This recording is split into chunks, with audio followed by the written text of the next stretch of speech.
ઉત્તરાયણ પર્વ બાદ આકાશ ભલે પતંગોથી ખાલી થઈ ગયું હોય, પરંતુ રસ્તાઓ અને ઝાડ પર લટકતી જીવલેણ દોરીઓ પક્ષીઓ માટે હજુ પણ આફત બનીને રહેલી છે।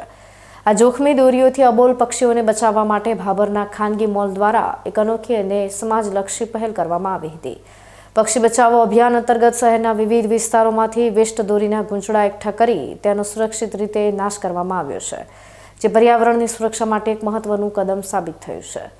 ભાભરના ખાનગી મોલ દ્વારા 15 થી 17 જાન્યુઆરી દરમિયાન આ અભિયાન ચલાવવામાં આવ્યું હતું, જેમાં લોકોમાં જાગૃતિ લાવવા માટે 1 કિલો વેસ્ટ દોરી લાવનારને 200 રૂપિયાનું પ્રોત્સાહન આપવાની જાહેરાત કરવામાં આવી હતી।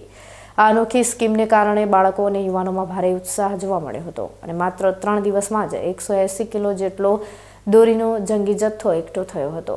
એકત્રિત કરાયેલી આ દોરીનો ભાભર મામલતદાર જેસી પરમાર અને ભાજપના અગ્રણીઓની હાજરીમાં વિધિવત રીતે નાશ કરવામાં આવ્યો હતો, જેથી તે ફરી કોઈ પક્ષી કે પ્રાણી માટે જોખમ ન બને।